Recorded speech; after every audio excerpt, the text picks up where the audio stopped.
Hello दोस्तों, नमस्कार। आपका हमारे चैनल अजय हिंदी शिक्षा में स्वागत है।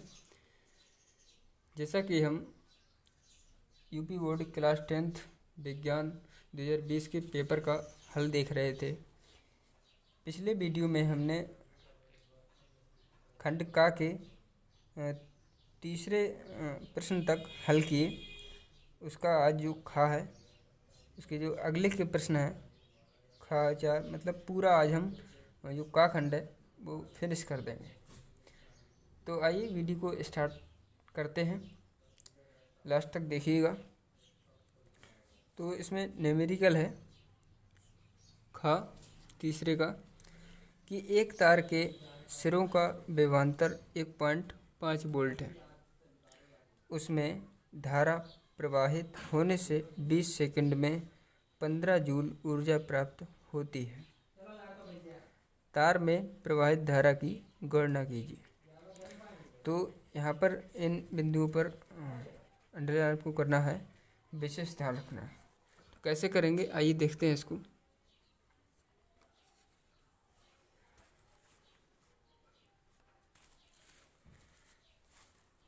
खा है तीसरे का, डाल देता हूँ। इसमें कह रहा है एक तार के सिरों का विभवांतर, यानी जो बी है, मैं शॉर्ट में लिख देता हूँ। बी बराबर कितना है 1.5 वोल्ट।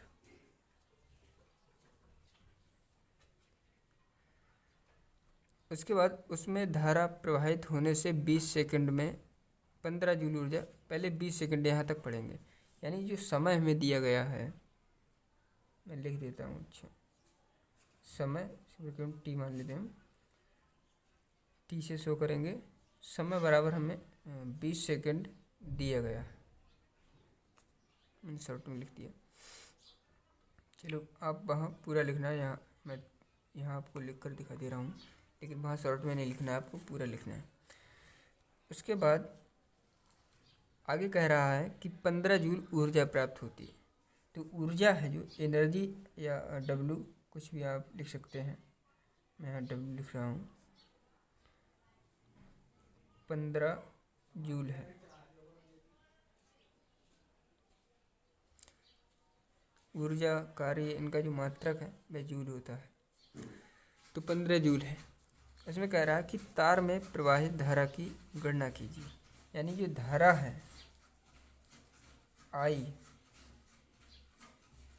वो आपको ज्ञात करना। इस तरह आपको सबसे पहले क्वेश्चन अच्छी तरह से पढ़ लेना है, उसके बाद मान छांटना है, फिर आगे सॉल्यूशन करना है। अब हमें क्या क्या चीज़ दी गई है इसमें ये ध्यान रखना है। में टी समय दिया गया है, डब्ल्यू। अब इसमें देखेंगे हम कि इसमें कौन सा सूत्र ठीक बैठ रहा है। तो आपने सूत्र पढ़ा होगा, नहीं पढ़ा है तो ये सूत्र है, ध्यान रखिएगा कि होता है कार्य बराबर डब्ल्यू बराबर बी क्यू। और बी क्यू मतलब इसी को जब आगे हल करेंगे तब बनेगा बी आई टी। यानी क्यू बराबर जो होता है वो आई टी होता है, आई बराबर क्यू अपन टी होता है। जो धारा है, धारा आवेश बटे होता है, उसी से ये सूत्र बना है।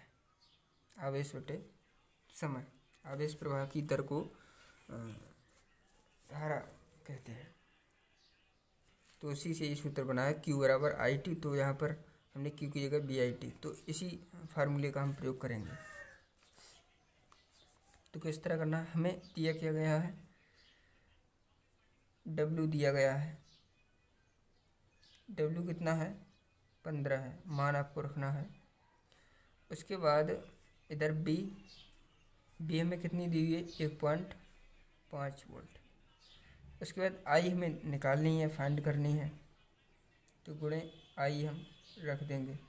उसके बाद टी हमें कितना दिया गया है 20 सेकंड, तो 20 रख देंगे। अब चूंकि ये दोनों गुणा में हैं, इधर भेजेंगे तो बटे में जाएंगे। तो 15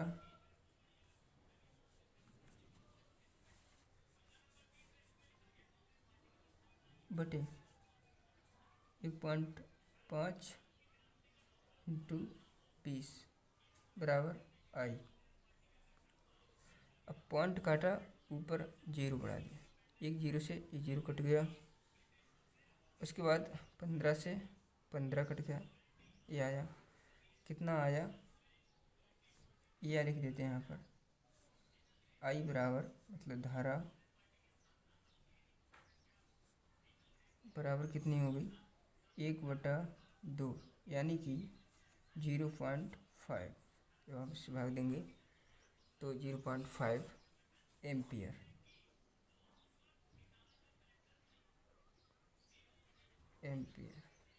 या आप हिंदी में सिर्फ इंग्लिश में ए बना सकते हैं शॉर्ट में।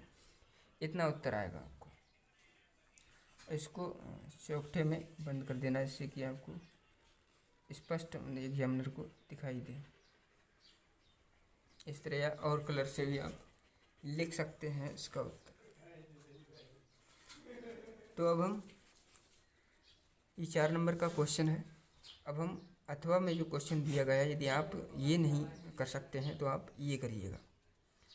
तो ये क्या है कि हमें दिया है विभवांतर 250 वोल्ट तथा जो धारा है वो 5 एम्पियर दी गई है। आपको दिखा दूँ क्वेश्चन, अथवा में है ये 250 वोल्ट तथा 5 एम्पियर फ्यूज वाले परपथ में 25 वाट के कितने बल्ब जल सकते हैं। ये भी 4 नंबर में है। चाहे ये कर दीजिए या मैं आपको दोनों करके दिखाता हूँ। तो कैसे करेंगे देखिएगा, हमें दिया गया है इसमें अथवा का है, या मैं अथवा डाल देता हूँ।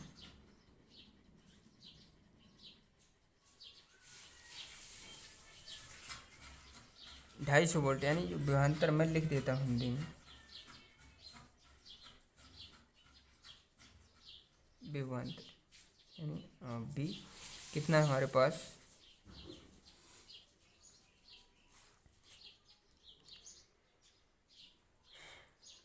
पहले आप वीडियो पॉज करके खुद पे खुद कोशिश करके देखिए। आप यदि नहीं निकाल पाते हैं तब वीडियो को देखिएगा, जिससे कि आप ही का लाभ है। इससे यहीं आप देखते रहेंगे तो देखने से ज़्यादा अच्छी तरह से समझ में नहीं आएगा। तो भी हमें दिया गया है 250 वोल्ट।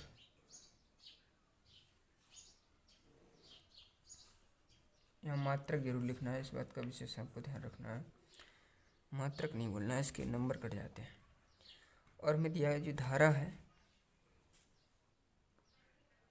धारा आई शो करते हैं 5 एम्पियर। मैं ए बना देता हूँ, आप पूरा लिखना।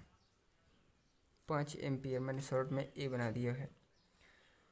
फिर है इसमें कह रहा है कि 25 वाट के कितने बल्ब जल सकते हैं, यानी एक बल्ब की जो शक्ति है, एक बल्ब की शक्ति है पी जो कितनी है 25 वाट है। तो हमें बल्बों की संख्या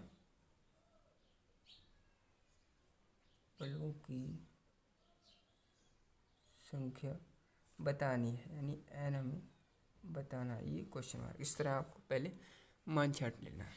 अब देखते हैं कैसे करेंगे। अब पहले हमें अपने सूत्र पढ़ा होगा कि P बराबर बी आई होता है। सूत्र P बराबर बी आई, ये सूत्र होता है। वैसे तो P बराबर W/T है और उसी से ये सूत्र बना, आपको ये ध्यान रखना होगा। तो B हमारे पास दिया गया है, कितना है 250 है।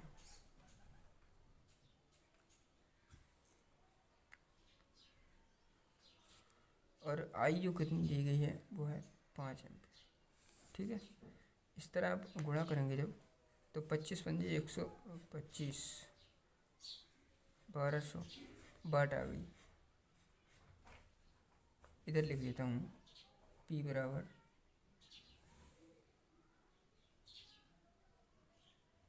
1250 वाट। ये जो आई है ये टोटल शक्ति है। टोटल शक्ति कितनी? इतनी है। लेकिन हमें एक बल्ब जो है वह कितनी शक्ति ले रहा है? 25 वाट ले रहा है। यहाँ पर हमने मात्रक नहीं लिखा। एक बल्ब कितनी शक्ति ले रहा है? 25 वाट। हमारे पास कुल कितनी एनर्जी है? यहाँ पर मैं जो है वो फर्स्ट डाल देता हूँ, यहाँ पर 2 डाल देता हूँ। टोटल जो शक्ति हमारे पास है वह 1250 है, और जो एक बल्ब शक्ति कितनी दे रहा है? 25 वाट। अब मैं इसमें बुझ रहा है कि 25 वाट के कितने बल्ब जलाए जा सकते हैं। तो हम क्या करेंगे, यहाँ पर लिखेंगे सूत्र है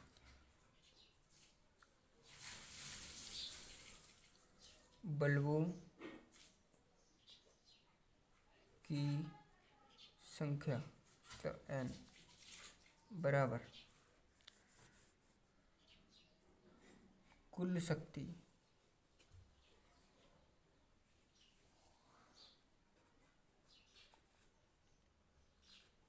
बटे एक बल्ब की शक्ति। एक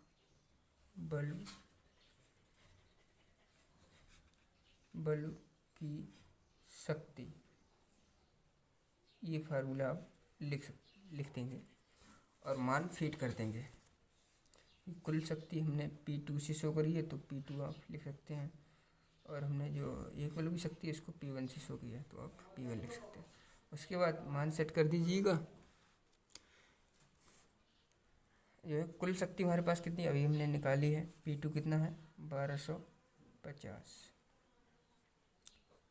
और जो एक बल्ब की शक्ति है वो कितनी है? 25 वाट। अब आप डिवाइड कर देंगे, 25 पंजे 125, 0 है इधर, तो कितना आ गया ये? इधर लिख देता हूँ मैं, n बराबर कितनी आ गई? 50। यानी जो बल्बों की संख्या है 25 वाट के 50 बल्ब जलाए जा सकते हैं। यहाँ मैं लिख देता हूँ बल्बों की संख्या इस तरह। आपको चौखटे में बंद कर देना है इस तरह। और यहाँ पर यदि आप लिखना चाहें उत्तर कि अतः बल्बों की संख्या है 50 होगी, अलग पेन से लिख देंगे, जैसे कि नंबर से उत्तर चेक करेगा, कोई दिक्कत वाली बात नहीं, आपको फुल नंबर दे। अब हम अगले प्रश्न की ओर बढ़ते हैं। वीडियो पॉज करके आप नोट कर लीजिएगा। अगला प्रश्न हम देखते हैं। अगला प्रश्न है चौथा है, जो कि ये थ्योरी क्वेश्चन है, थ्योरी वाला, कि दिष्ट धारा जनित्र का सिद्धांत समझाइए तथा इसकी कार्यविधि का सचित्र वर्णन कीजिए। ये तीनों में से एक विद्युत मोटर है, एक दिष्ट धारा जनित्र है और एक प्रत्यावर्ती धारा। इन तीनों में से एक न एक जरूर आता है हर वर्ष। 7 नंबर का आता है लॉन्ग में। तो देखते हैं इसका आंसर।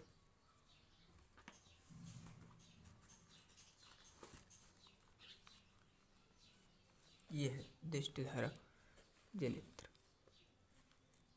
आपको शायद दिखाई दे रहा होगा। तो ये 2012 में, 13 में, 14 में, 16, 17, 19, 20 यानी कई बार, मतलब हर एग्जाम में पूछा गया। तो पहले इसमें बुझ रहा है कि दिष्ट धारा जनित्र का सिद्धांत समझाइए। तो इसमें जो सिद्धांत है वो ये है, सिद्धांत, इसका प्रिंसिपल आपको लिखना है कि जब किसी बंद कुंडली को किसी शक्तिशाली चुंबकीय क्षेत्र में तेजी से घुमाया जाता है तो उसमें से होकर गुजरने वाले चुंबकीय फ्लक्स में लगातार परिवर्तन होता रहता है, जिसके कारण कुंडली में विद्युत वाहक बल तथा एक विद्युत धारा प्रेरित हो जाती है। चुंबकीय फ्लक्स कहते हैं, किसे कहते हैं? चुंबकीय बल रेखाओं की जो संख्या है उसी चुंबकीय फ्लक्स कहते हैं, जिसके कारण कुंडली में विद्युत वाहक बल तथा विद्युत धारा प्रेरित हो जाती है।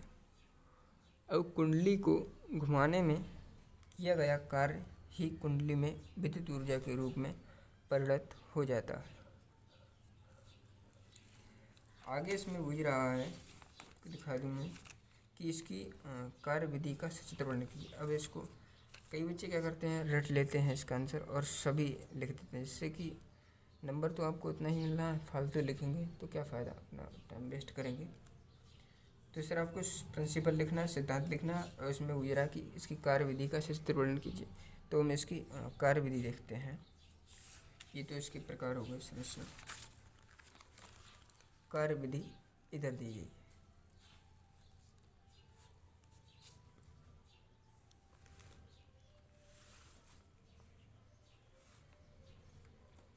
थोड़ा जूम कर लूँ।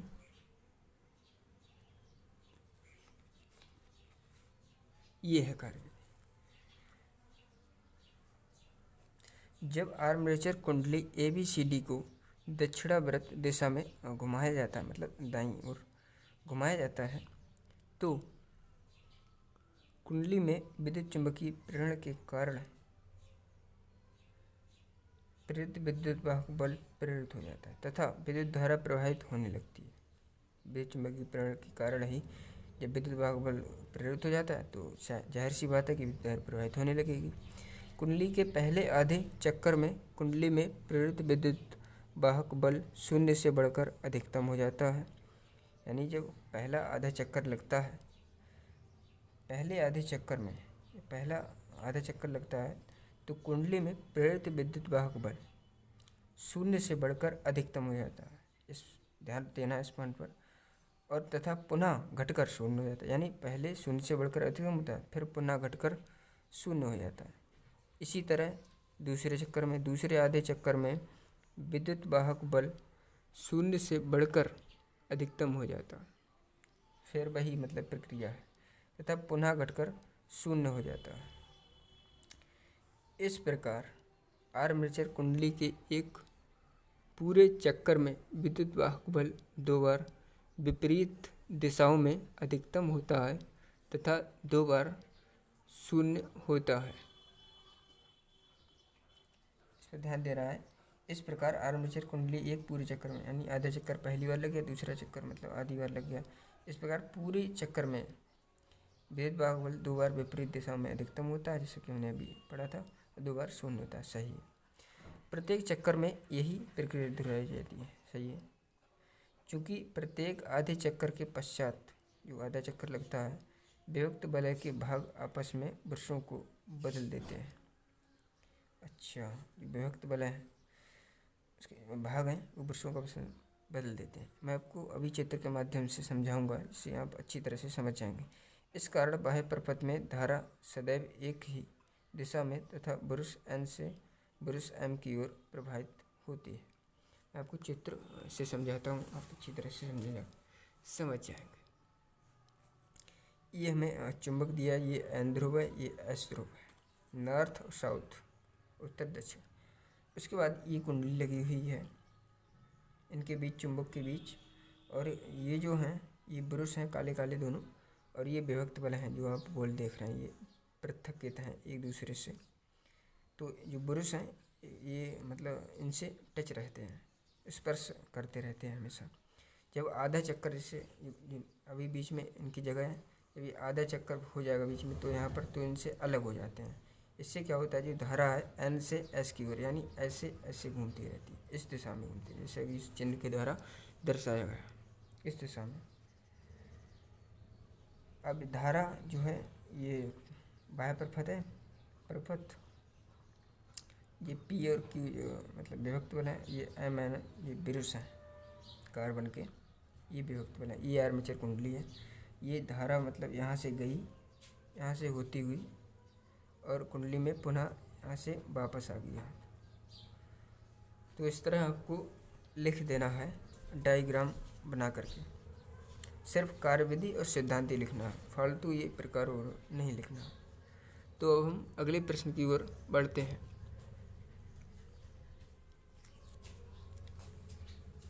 अगला प्रश्न है,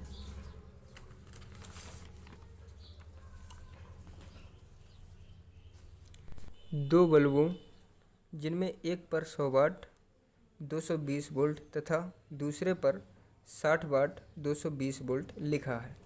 को एक 220 वोल्ट की सप्लाई लाइन से समांतर क्रम में जोड़ा गया है। सप्लाई लाइन से निर्गत धारा की गणना कीजिए।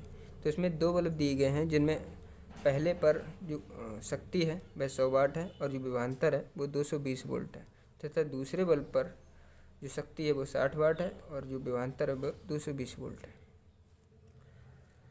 तो क्वेश्चन को पहले आराम से पढ़िएगा और समझिएगा, उसके बाद मान छाटिएगा। तो किस तरह इसको करेंगे हल, देखते हैं। इसमें निर्गत धारा की गणना करना है, तो देखते हैं इसका हल देखते हैं। अथवा में है ये, अथवा डालें इस तरह। तो इसमें प्रथम बल्ब के लिए लिख लेते हैं पहले। प्रथम बल्ब के लिए इस तरह आपको लिख लेना है। हमें क्या दिया गया है,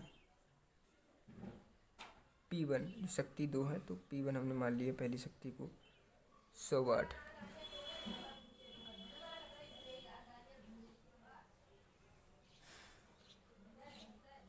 विभवांतर है, इसे 20 से 100 करेंगे 220 वोल्ट।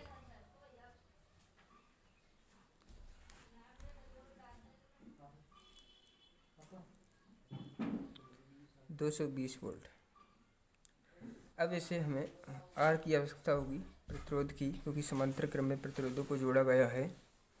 तो R हम कैसे फाइंड करेंगे, तो इसके लिए फार्मूला होता है R1, मतलब R पहला प्रतिरोध हम मालूम करेंगे। तो R1 निकालेंगे B² बटे P, चूँकि हमें B पता है, ये B1 इसको भी नाम देते हैं, और P1 भी पता है, इसे भी B1। तो R1 निकाल लेंगे सरल से। B हमें कितना है 220 वोल्ट इंटू 220 वोल्ट डबल बार है। उसके बाद P1 कितना है हमारे पास 100, तो कट जाएंगे तो 0, कितना आएगा वैसे का 484 आएगा, 84 ओम। इसका जो मात्रा का प्रतिरोध का ओम होता है। तो ये फर्स्ट बल्ब के लिए प्रतिरोध आ गया, रेजिस्टेंस बोलते हैं। उसके बाद देखते हैं दूसरे बल्ब के लिए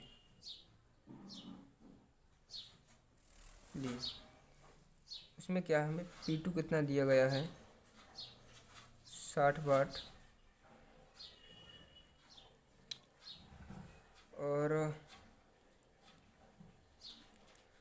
विभवांतर B2 कितना दिया है 220 वोल्ट दिया गया है। इसमें भी R2 हम फाइंड कर लेते हैं, वही सूत्र लगाएंगे B2² बटा P2। B2 हमारे पास कितना है, उतना ही है 220 इंटू 220 बटा P2 कितना है 60, तो 0 से 0 कट गया। उसके बाद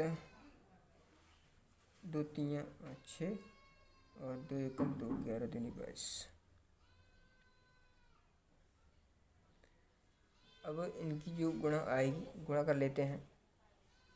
11 दूनी 22 0, 11 दूनी 22 और 11 दूनी 22 तो 24 बटे 3, इतनी आ गई इनकी मतलब मल्टी कैलकुलेशन आ गई। यहाँ पर डायरेक्ट आगे आप नहीं करिएगा, आगे हम देख लेंगे, क्योंकि अभी कैलकुलेशन आगे है, इसलिए सॉल्व मत कीजिए।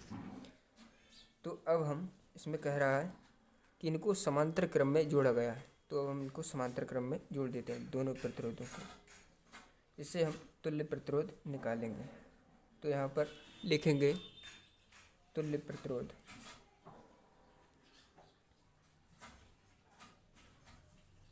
तुल्य प्रतिरोध मतलब आर।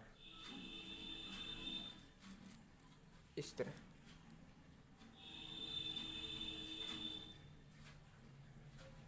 आर लिख दिया।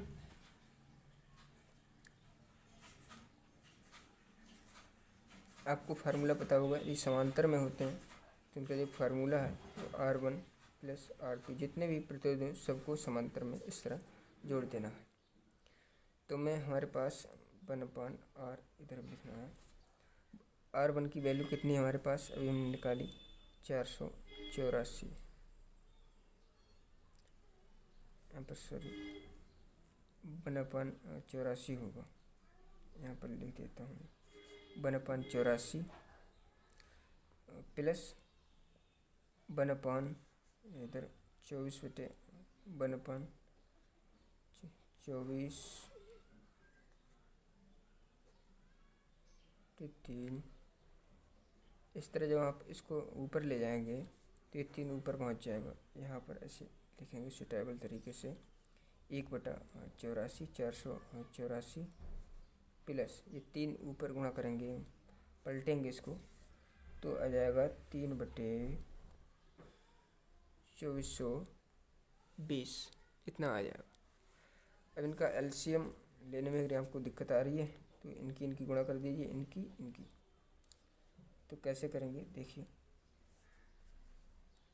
इनकी हमने गुणा की 484 इंटू 2420, उसके बाद इसमें कर दी हमने 2420 प्लस इधर 484।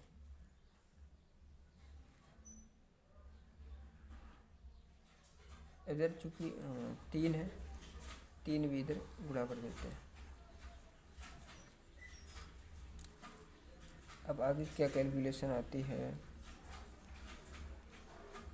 2420 प्लस 3 चौक 12,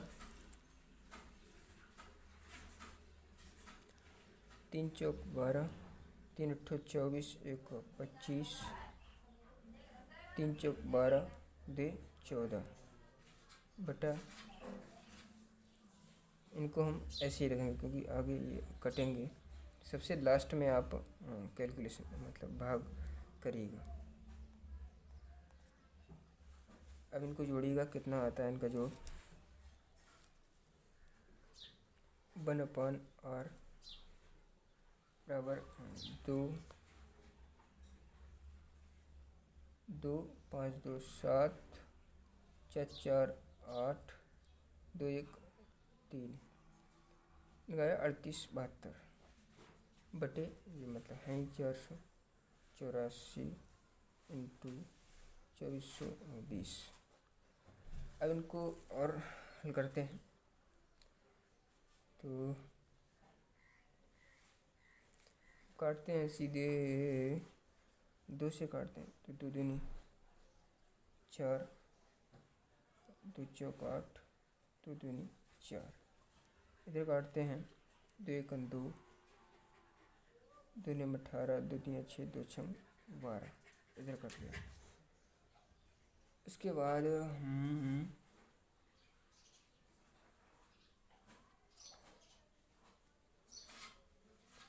और कैलकुलेशन करते हैं, 2 से पुनः काटते हैं, 2 1 2, 2 3 4, 2 1 2। इधर भी काटते हैं, 2 में 18, 1 बचा 2 6 12, 1 बचा 2 8 16 आ गया।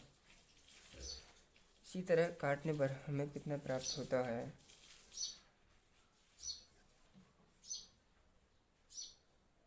1/R बराबर 2/605। यहाँ पर जगह नहीं, मैंने अलग काट लिया है तो समय वीडियो लंबी हो जाएगी, इसीलिए मैं समझ कर रहा हूँ। अब आपको तिरछी गुणा करना है तो R बराबर कितना आ जाएगा, 605/2। जब आप इसको डिवाइड करेंगे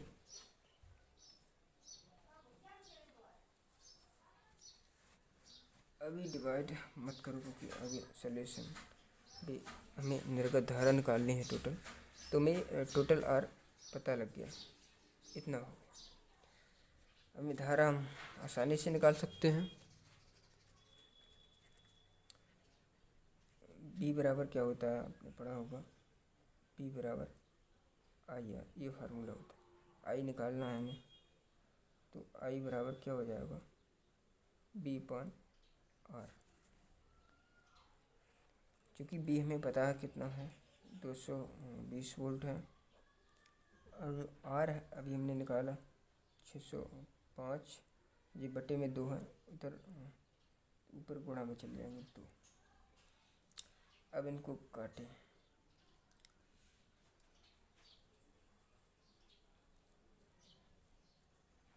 ये हम काटते हैं 11 पंजे 55, 5 बचेंगे, 11 पंजे और 55, 11 दूनी 22। अच्छा 11 से काटते हैं, 11 दूनी 22, इधर 0, और 11 पंजे 55, इधर 5 बचा, 11 पंजे 55।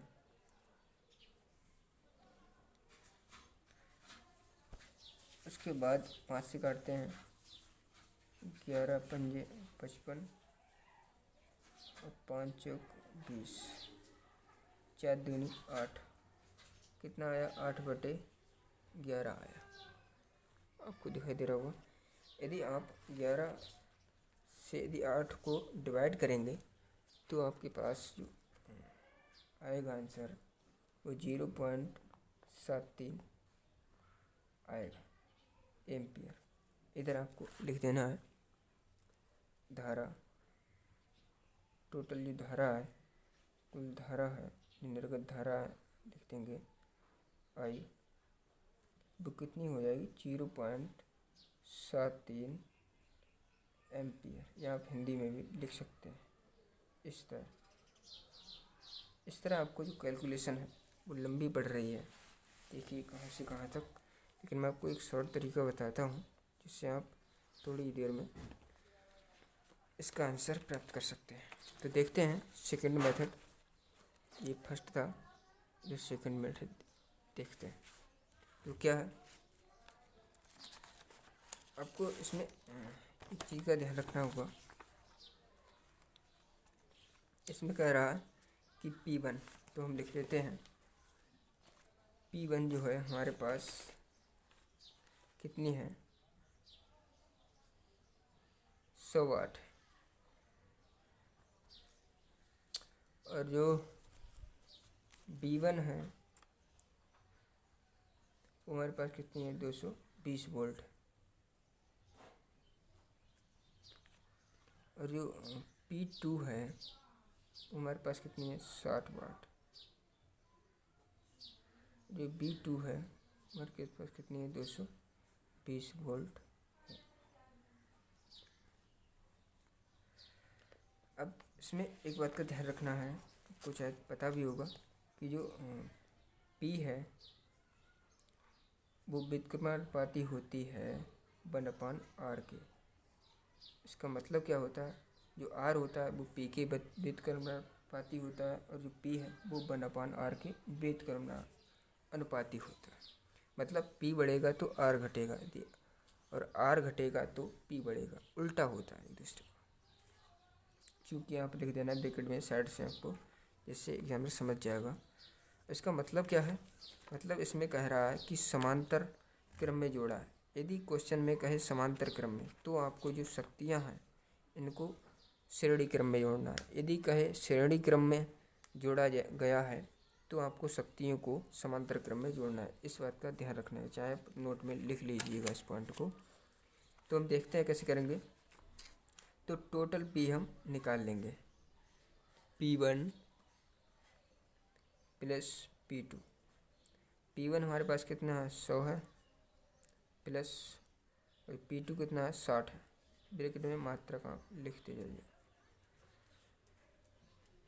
P जो है 160 वाट आ गया हमारे पास, कुल शक्ति इतनी आ गई।